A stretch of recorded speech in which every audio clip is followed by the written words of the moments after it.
आता या रेकॉर्डबॉक्स सॉफ्टवेअरला pen drive collection किंवा लॅपटॉपमध्ये असलेलं कलेक्शन कसं अनालाइज करायचं ते आपण बघूया. तर सर्वप्रथम काय करायचं, जर तुम्हाला तुमच्या पेनड्राईव्हचं कलेक्शन जर अनालाइज करायचं असेल तर सर्वप्रथम PD मधलं कलेक्शन जे आहे ते पूर्णपणे तुम्हाला PC मध्ये एक फोल्डर वगैरे क्रिएट करून डेस्कटॉपला असं एक न्यू फोल्डर वगैरे क्रिएट करायचं. या फोल्डरमध्ये पूर्ण डेटा जो आहे, पूर्ण फोल्डर जे आहे ते कॉपी करून टाकायचे PD मधले. त्यानंतर जसं आता माझ्या लॅपटॉपमध्ये मी ऑलरेडी PD मधले सगळे फोल्डर कॉपी करून पेस्ट केलेले आहे. तर सर्वप्रथम बघा, आपल्याला रेकॉर्डबॉक्स सॉफ्टवेअरमध्ये जर कलेक्शन अनालाइज करायचं असेल तर या रेकॉर्डबॉक्सच्या लेफ्ट साईडला काही ऑप्शन्स दिलेले आहेत. Display collection, display playlist, display related track list, या पद्धतीचे एक 7-8 ऑप्शन इथे लेफ्ट साईडच्या कॉर्नरमध्ये दिलेले आहे. त्यापैकी सेकंड नंबरचा ऑप्शन जो आहे डिस्प्ले प्लेलिस्टवाला, यावर तुम्हाला क्लिक करायचं आहे. इथे प्लेलिस्टच्या साईडला एक प्लसचा आयकॉन दिसेल, या प्लसच्या आयकॉनवर तुम्हाला क्लिक करायचं आहे. इथे एक प्लेलिस्ट तयार होईल. हे बघा, इथे एक आपण एक प्लेलिस्ट तयार केलेली आहे. ही प्लेलिस्ट तयार केल्यानंतर तुम्हाला काय करायचं आहे, जे कलेक्शन तुम्हाला अनालाइज करायचं आहे ते कलेक्शन ज्या ठिकाणी असेल त्या ठिकाणी तुम्हाला जायचं आहे PC मध्ये. जसं बघा, तर माझं कलेक्शन इथे आहे. आता उदाहरणार्थ बघा, मला हे बॉलिवूड सॉंगचं एक फोल्डर आहे जे मला रेकॉर्डबॉक्स सॉफ्टवेअरला अनालाइज करायचं आहे. तर सिम्पली या बॉलिवूड सॉंगच्या फोल्डरला पिकअप करायचं आणि या रेकॉर्डबॉक्स सॉफ्टवेअरची मध्ये जी आपण प्लेलिस्ट तयार केलेली आहे त्या प्लेलिस्टमध्ये तुम्हाला पेस्ट करायचं. बघा, इथे आपले ट्रॅक जे आहे ते इम्पोर्ट होत आहे. ओके, आपले ट्रॅक जे आहे आता इथे इम्पोर्ट झाले. आय मीन बॉलिवूड ट्रॅकचं जे फोल्डर आहे आपलं ते इथे इम्पोर्ट झालेलं आहे. बघा, या बॉलिवूड ट्रॅकमध्ये टोटल बघा 68 ट्रॅक्स आहेत. ठीक आहे. आता आपल्याला जर हे 68 ट्रॅक अनालाइज करायचं असेल तर सिम्पली इथे कोणत्या ट्रॅकला सिलेक्ट करायचं, Ctrl+A दाबायचं, राईट क्लिक करायचं, अनालिसिस ट्रॅकवर जायचं. बघा, इथे एक अनालिसिस सेटिंग ओपन होईल. इथे सगळे हे ऑप्शन जे आहे ब्ल्यू टिक वाले, हे सगळे ब्ल्यू टिक करून टाकायचे. त्यानंतर आता प्रत्येक गाण्याचा जो प्रकार असतो किंवा प्रत्येक गाण्याचे जे काही जॉनर असतात त्याचा एक BPM रेंज असतो.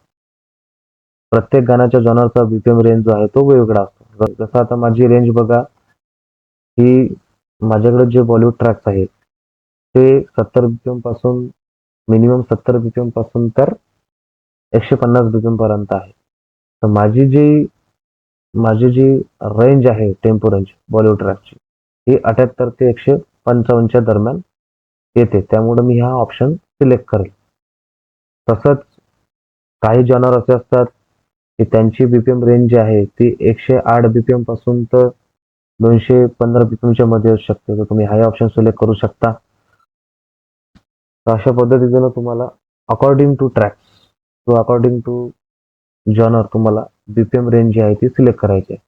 जसं आता माझे जे बॉलिवूड ट्रॅक्स आहे त्याची BPM रेंज जी आहे ती 78 ते 155 दरम्यान येते.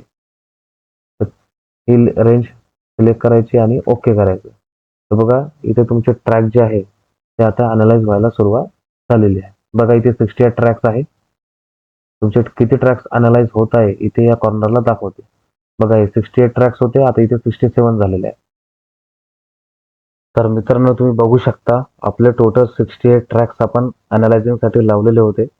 त्यापैकी 24 ट्रॅक्स अनालाइज व्हायचे राहिलेले आहे. ठीक आहे. तर अशा पद्धतीने हे हळूहळू अनालायझिंग होते. तर मित्रांनो, तुम्ही बघू शकता आपले सगळे ट्रॅक्स जे आहेत बॉलिवूड फोल्डरचे ते सगळे अनालाइज झालेले आहे.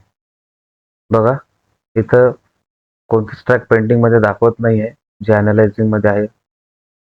आणि आपले ट्रॅक्स हे अनालाइज झाले की नाही झाले हे जर आपल्याला ओळखायचे असेल तर बघा, या ट्रॅक टायटलच्या साईडला एक प्रिव्ह्यू नावाचं फोल्डर आहे. या साईडला इथे प्रिव्ह्यू नावाच्या फोल्डरमध्ये हे सगळे वेवफॉर्म शो केले जातात. बघा, इथे सगळ्या ट्रॅकचे जे वेवफॉर्म आहेत.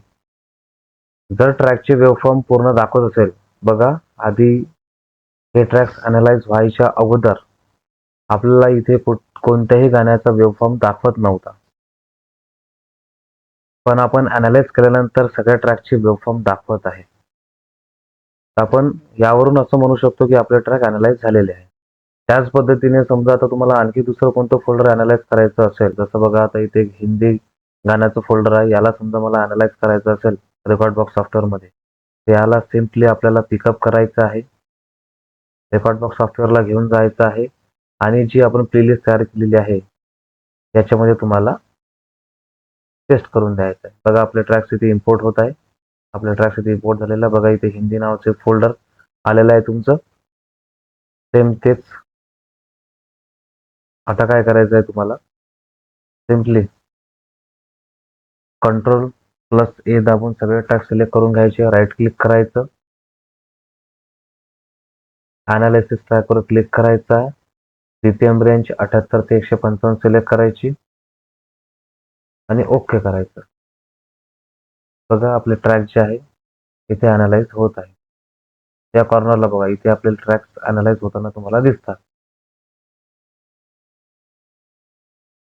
सेम अशाच पद्धतीनं तुमच्याकडे जेवढे काही फोल्डर्स असतील तुम्हाला रेकॉर्ड बॉक्स सॉफ्टवेअरमध्ये अनालिज करायचे आहे. धन्यवाद.